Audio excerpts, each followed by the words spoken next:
16. As you know, we're going through this lectionary, narrative lectionary, and so last week we had the call of Samuel. Right, so Samuel's first, he was learning how to hear God's voice, and now Samuel is being asked to try again, if you will. Samuel 16, it's on page 248, if you're looking through it. The Lord said to Samuel, "How long will you grieve over Saul, seeing I have rejected him from being king over Israel? Fill your horn with oil and go. I will send you to Jesse the Bethlehemite, for I have provided for myself a king among his sons." And Samuel said, "How can I go? If Saul hears it, he will kill me." And the Lord said, "Take a heifer with you, and say, I have come to sacrifice to the Lord, and invite Jesse to the sacrifice, and I will show you what you shall do. And you shall anoint for me him whom I name to you." Samuel did what the Lord commanded and came to Bethlehem. The elders of the city came out to meet him, trembling, and said, "Do you come peaceably?" It's interesting, right? They're scared of this guy that just last week learned to hear from God, right? And he said, "Peaceably, I have come to sacrifice to the Lord. Consecrate yourselves and come with me to the sacrifice." And he consecrated Jesse and his sons and invited them to the sacrifice. When they came, he looked on Eliab and thought, "Surely the Lord's anointed is before him." But the Lord said to Samuel, "Do not look on his appearance or on the height of his stature, because I have rejected him. For the Lord sees not as a human sees. Humans look on the outward appearance, but the Lord looks at the heart." And then Jesse called Abinadab and made him pass before Samuel, and he said, "Neither has the Lord chosen this one." Then Jesse made Shammah pass by, and he said, "Neither has the Lord chosen this one." Jesse made several of his sons pass before Samuel. And Samuel said to Jesse, "The Lord has not chosen these." And Samuel said to Jesse, "Are all your sons here?" And he said, "There remains yet the youngest, but behold, he's keeping the sheep."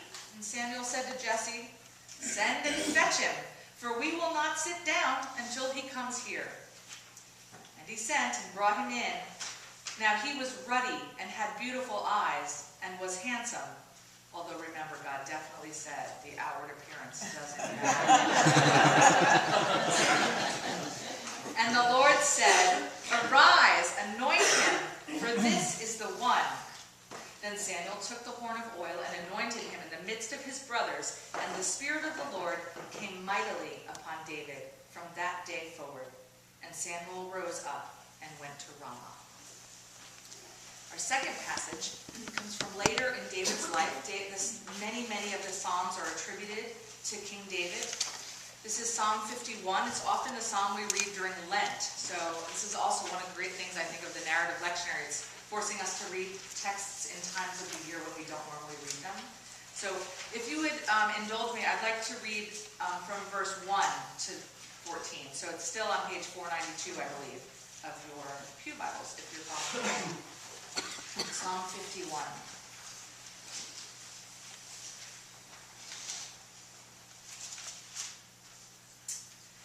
Have mercy on me, O God, according to your steadfast love.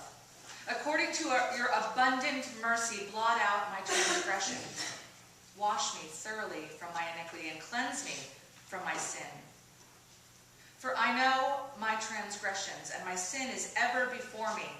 Against you, you only have I sinned and done what is evil in your sight. And you are justified in your sentence and blameless in your judgment. Behold, I was brought forth in iniquity, and in sin did my mother conceive me. Behold, thou desirest truth in the inward being. Teach me wisdom, therefore, in my secret part. Purge me with hyssop, and I shall be clean. Wash me, and I shall be whiter than snow. Fill me with joy and gladness. Let the bones which you have broken rejoice. Hide your face from my sins, and blot out all of my iniquities. Create in me a clean heart, O God, and put a new and right spirit within me. Cast me not away from your presence, and take not your Holy Spirit from me. Restore to me the joy of your salvation, and uphold me with a willing spirit. Then I will teach transgressors your ways, and sinners will return to you. Deliver me from blood guiltiness, O God. You, God, are my salvation, and my tongue will sing aloud of your deliverance. I love what Susan said yesterday. We believe this to be the word of God. Thanks.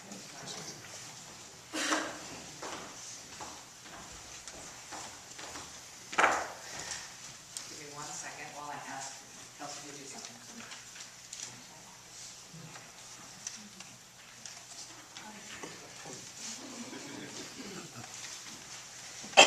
My favorite rendition of Psalm 51, we read them in church, we read them, but they're songs, right? So we have no idea what the verse, what the music was like behind, what kind of instrumentation David or the writers imagined for these words. We just have the lyrics, And so my favorite version of Psalm 51 is a song by a rendition by Charlie Peacock. And I've used it here before, but I thought I would start the sermon singing it, if you'll remember it. It's very haunting. Charlie Peacock is kind of bluesy, interesting musician. And so his rendition goes like this. Have mercy on me, O God, according to your unfailing love, according to your great compassion, blot out my transgressions and wash away all my iniquity. Cleanse me from my sin. For I know my transgressions, and my sin is always before me. Against you only have I sinned, and done what is evil in your sight, so that you are proved right. When you speak, you're justified in your judge. When you speak, you're justified in your judge. I love it because the part we normally read just starts with, right, create in me a clean heart. And the beginning of the psalm is totally different, right? He starts not just talking about his own iniquity, he starts by saying that God's love is vast. Have mercy on me according to your love. Have mercy on me according to your compassion. This psalm is written, God had spoken through the prophet Nathan. Nathan was to David as Samuel was to Saul, right? So we learned of Samuel. He became a prophet, and he ordained or called or anointed the first king ever of Israel. And it was a bad choice by God's own decision. And God was changing God's mind. After David became king, Nathan comes on the scene, and Nathan has confronted David, and this psalm is the result of that confrontation. Apparently, David had impregnated another man's wife, right? You know this story. Her name is Bathsheba. And when he found out that he had impregnated her, he had her husband killed on the front line of battle, and then took her into his own home to be his wife then. and Nathan confronts him. And like I said, his confession, it doesn't start with just him. It doesn't start with, bless me, Father, for I have sinned. It's not a ritual. It's not something that he's got to get through in order to feel good about himself. And then go ahead and keep doing whatever it is that he's always done. His confession isn't as concise as how we do confession, which we say in the middle of a prayer, forgive us our debts as we forgive our debtors. And then we quickly move on. The song that he wrote, that we call Psalm 51, addresses a variety of quadrants of his heart, it seems. He does like a full exploration. He knows his sin. He knows his motivation. He knows his wrong choices. He knew himself when he wrote that song. He's like lingered in a mirror, right? And none of us like to do that. I mean, who wants to linger and really look at our own stuff? But the song, like I said, also indicates that he knows God also. He knows God's character, God's attributes, God's history with humanity, and he lays it all out. Everything he knows of himself and everything he knows about God. Have mercy on me, according to your unfailing love, according to your great compassion. How does David know that great compassion? Right? How is he acquainted with it? Where does that kind of faith in God's mercy come from? And so for that, Kelsey and I have a little skit we're going to do.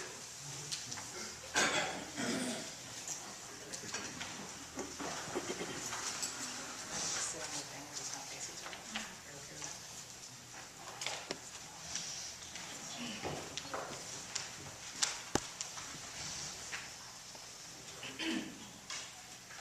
Yes, ma'am. How can I help you today?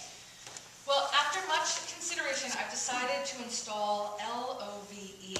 Can you guide me through that process? Yes, I can help you. Are you ready to proceed? I'm not very technical, so you're going to have to go slowly, but I think I'm ready to install now. So what do I do first? The first step is to open your HEART. Have you located your HEART, ma'am? Yes, I see it. Here it is. But there are several other programs running right now. Is it okay to install while they're running? What programs are running, ma'am? Well, okay, let me see. I have pasthurt.exe and lowesteem.exe, and I have grudge.exe. Oh, and resentment.com is running right now. No problem. LOVE will gradually erase pasthurt.exe from your current operating system. It may remain in your permanent memory, but it will no longer disrupt other programs. LOVE will eventually overwrite lowesteem.exe with a module of its own called highesteem.exe. However, you have to completely turn off grudge.exe and resentment.com. Those programs prevent LOVE from being properly installed. Can you turn those off, ma'am? I don't know how to turn them off. Can you tell me how? My pleasure. Go to your Start menu and invoke forgiveness.exe.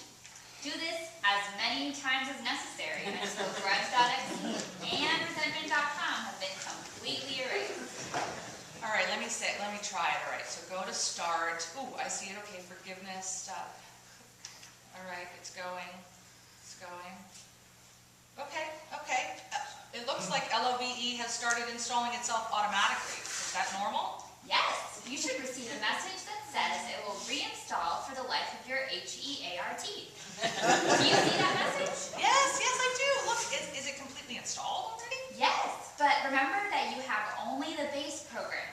You need to begin connecting to other HEARTs in order to get the upgrades.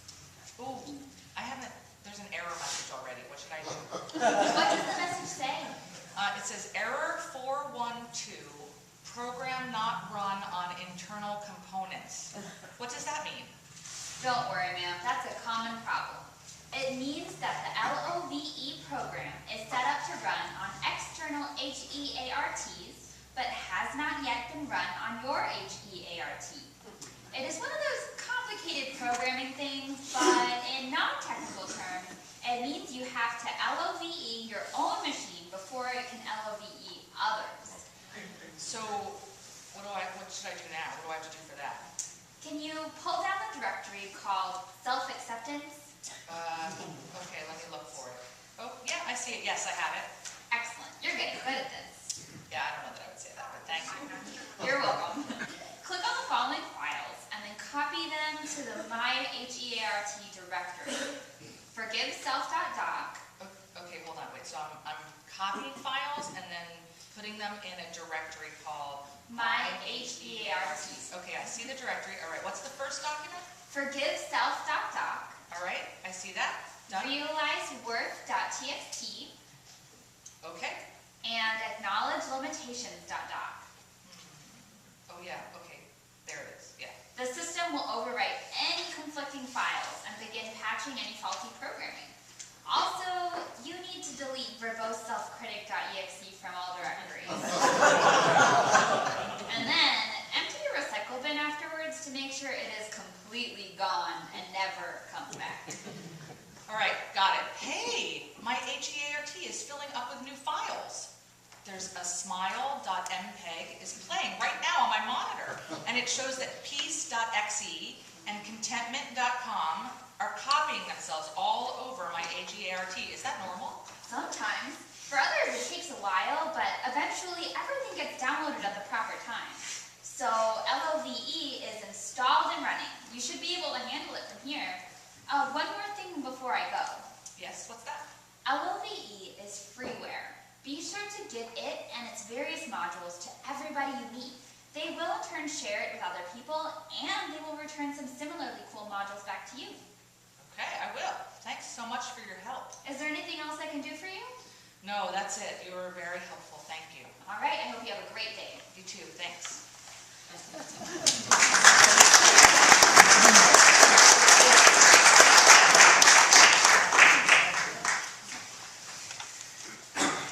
Sometimes understanding God's love is more complicated, perhaps, than we think, right? And it takes a variety of different steps. This heart that David had that is clearly running the LOVE program, right? With the ability to be honest, to forgive, to let go. This heart that he has is what God was looking for when he sent Samuel to anoint the second king. Bless you. David was not God's first choice for king. David was God's second choice as king. We heard in Samuel's story that he wasn't ready to let go. In the beginning of chapter 16, right, God had to say, when are you going to let go already of Saul as king? Samuel wanted to hold on to the choice that he had made long ago. Wanted to give it more time, wanted to try new things with the old model, perhaps, right? God was ready to move on and Samuel wasn't. And so I thought we would just briefly talk about what keeps us from moving on. What are some of the things that cause us to cling to the choices that we've made, even when we know they're not working? Do you have any thoughts about that? Fear? Fear? Pride? Yeah. Laziness. Laziness, right? Just the devil, you know. Stubbornness. Not knowing what the next thing could possibly be. Right. I don't know what the next thing can be, so I can't really let go of the thing I have. Depression. Yeah, because if it's going badly, right, then you're kind of stuck in this. This is bad. Like comfort, like even though it's bad, it's known, so it's more comfortable than something that maybe unknown. Sure, yeah. It's more comfortable to keep what we know. Sometimes the people around us keep us locked where we are because of their own fears that you're changing and you'll be different, and then what will they have in common with you? Yeah. And you're afraid to lose that. Yeah, that's huge, right? Because we're surrounded by people who know us, and they're part of our life, but we start to change, and then they don't know us, and we're not sure what that's They going to begin do. to feel threatened. They feel threatened, and yeah, keep us in our boxes, our old box. Anything else? Reasons why we don't move on to the second choice.